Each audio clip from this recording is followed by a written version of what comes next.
Saturday edition of the Fbx Evening News. Today is January 19th, 2013. I'm Holly Seiler, leading our news tonight. A bizarre felony assault and robbery case from early 2011 has reached a surprising conclusion. During hearings late Thursday afternoon, a 23-year-old Fairbanks man who police say used a hammer to repeatedly beat a cab driver in the face struck a plea deal with prosecutors on significantly reduced charges. News Center 11's Daryl Lewis was in state court and files this report. Thanks. The bizarre 2-year-old case wrapped up late Thursday afternoon in Fairbanks Superior Court, with the defendant receiving what many would think to be a sweetheart deal, and the victim himself saying he just wants to move on. Robert Charles Evans had been charged with first-degree assault and first-degree robbery. During a scheduled hearing late Thursday afternoon, Evans instead pled guilty to a single charge of misdemeanor assault in the 4th degree.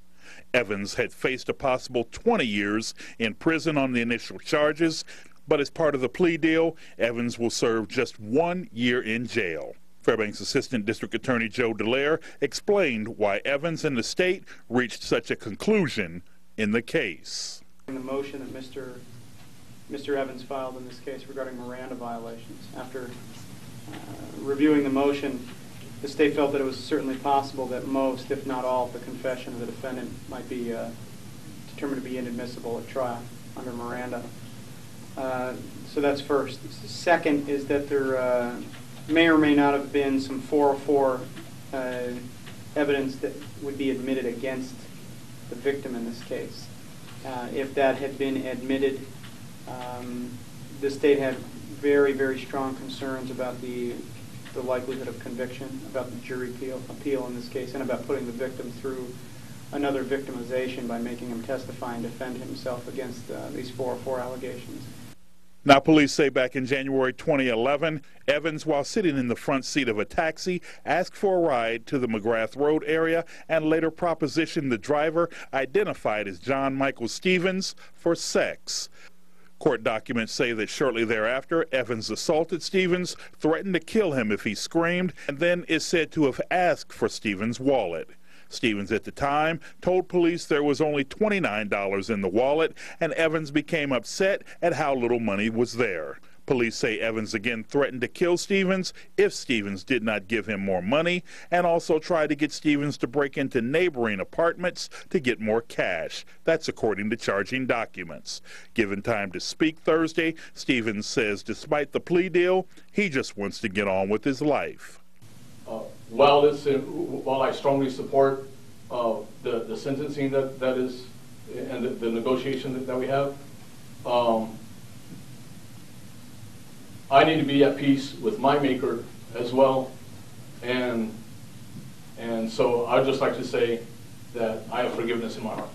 Evans, who remained silent when given time to speak in front of Judge Paul Lyle, must turn himself into the custody of corrections officials on Monday. For News Center 11, I'm Daryl Lewis.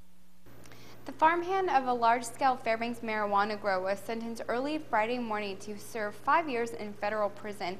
20-year-old Nathaniel Harshman admitted to authorities he worked on a 477 plant grow on the LA Highway in the summer of 2011. However, he disputed allegations that he sold the drugs and tended some 1,300 plants, including a larger and more productive 2010 harvest of the Elliott Highway.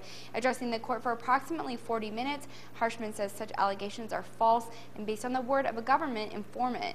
Nathaniel Harshman is the son of Floyd Harshman, who is in jail awaiting sentencing on charges related to the Elliott Highway marijuana grow. An 18-year-old man who tried to drive his Ford pickup truck into the Bentley Mall late last fall has reached a plea agreement with state attorneys. Fairbanks police say during the late evening hours of October 11, 2012, Joseph Wilson registered a breath alcohol, content of 0 and told police he had not been drinking, taking prescription medications, or inhalants.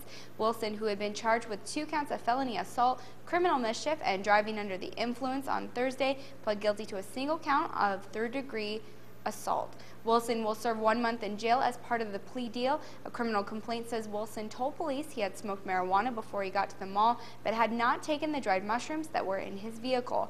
Officers described him as heavily intoxicated following the much publicized crash that heavily damaged the mall entrance.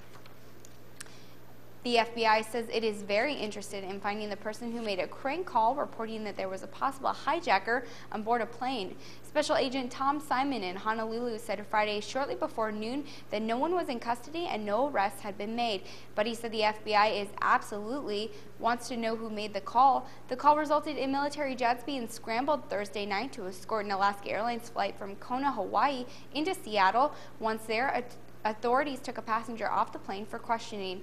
Agents talked to the unidentified person for nearly 2 hours and decided the call was a hoax. When we come back, a candlelight gathering for those lost in Newtown is held at the University of Alaska campus. And the Reverend Dr. Martin Luther King Jr. would be 84 years old as local ceremonies are held to honor his life and legacy. We'll have those stories and much more when we return. Stay with us. Welcome back. About 25 people braved sub-zero temperatures late Friday evening on the UAF campus to remember the 26 people killed in the elementary school shooting last month in Connecticut. The candlelight gathering was held at UAF's Cornerstone Plaza. During the vigil, people remembered the 20 children and 6 adults killed at the Sandy Hook Elementary School in Newtown. While the tragedy took place thousands of miles from Alaska, people here say they felt a connection to the grieving families there. Grace Admonson, a UAF senior majoring in civil engineering, says she's happy that even as far away as Alaska, people are reaching out to Connecticut. She also says their efforts are not tied to any political situation regarding gun control legislation. It's all about the lives that were lost. We wanted to focus on the people factor that I think a lot of people got so caught up in the politics that they forgot that there's kids and adults, that stories are behind that. We wanted to take a minute and remember the people who were lost and express our sympathies. And on the subject of gun control here locally, the Fairbanks community is still discussing President Obama's impending executive orders and pressure to Congress for tighter gun control measures. Local Second Amendment supporters say the president's calls for action are more about control than safety. News Center 11's Daryl Clark has been following this story and has more.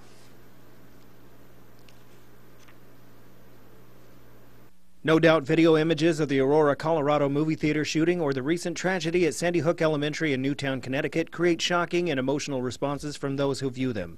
Local gun supporters say this is how anti-gun advocates and now the White House use those images and those emotions in their favor. And they aim that emotion toward the guns. The gun is bad, the gun did the bad thing. The gun isn't the one that did the bad thing, it's the guy who did the bad thing. But they are always using a disaster like this to stir up emotion. And to keep the emotion up, they use a term like assault rifle.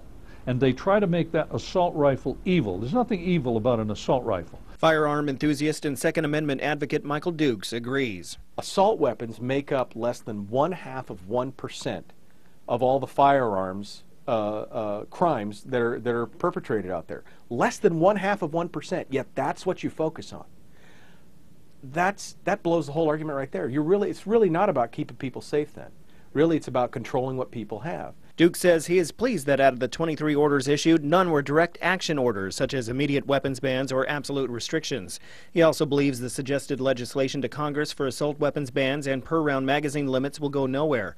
Duke says gun-related crime is down and has been down despite the recent mass shooting tragedies. Further restrictions on firearm ownership only affects law-abiding citizens, never the criminal. Politicians just haven't figured out that criminals, by their very definition, are going to break the law. So it doesn't matter how many new laws you pass, they are criminals, so they're going to break the law. Again, it goes back to what is it really about? Is it about safety or control? It's about control.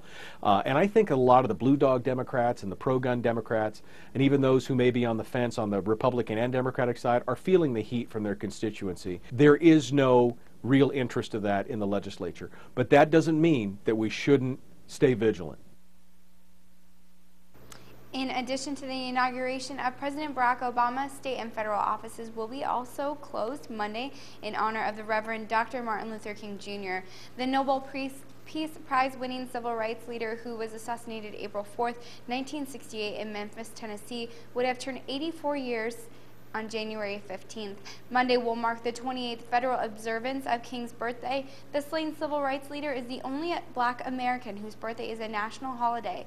Local ceremonies honoring the life and legacy of Dr. King got underway earlier this week at Fort Wainwright. The Reverend Lawrence Ellison of St. John's Baptist Church in South Fairbanks was the keynote speaker in front of a standing room only crowd. Fairbanks City Mayor Jerry Cleworth was one of the dignitaries on hand. Cleworth, a lifelong Alaskan, recounted the King's legacy and the civil rights movement that existed even here in Fairbanks.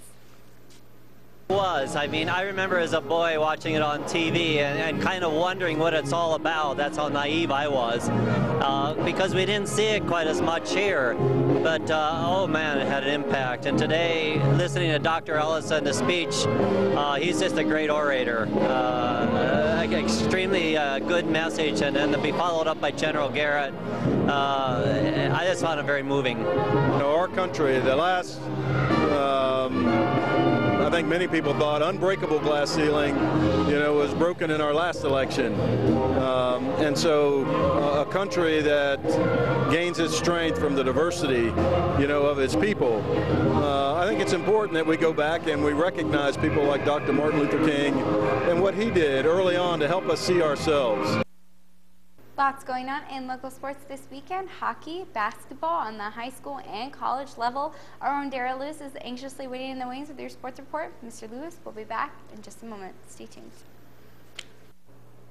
And welcome back, Interior Alaska. Daryl Lewis in the house on a chilly Saturday evening. Hope everyone's doing all right. Now we begin with life on ice, and the Alaska Nanook Icemen been on a roll lately, storming into Yost Arena in Ann Arbor, Michigan last weekend and sweeping the Wolverines, something almost unheard of. This weekend it was the nation's number 5 ranked team and CCHA leader Fighting Irish from Notre Dame. Now, they couldn't possibly keep this thing going, could they? And you'd be right if you said yes. Nooks garner a 5-4 upset in Friday night's opener of a Central Collegiate Hockey Association series in South Bend, Indiana. Senior left wing Jarrett Granberg scored the game winner and his second goal of the third period with 3 seconds left on the scoreboard clock in the Compton Family Ice Arena, sending the hometown faithful home with the L. Now both teams were back in action again this evening. Now on over to life on ice. As far as being here locally, the Fairbanks Ice Dogs played against the Springfield Junior Blues last night in the Big Dipper Ice Arena.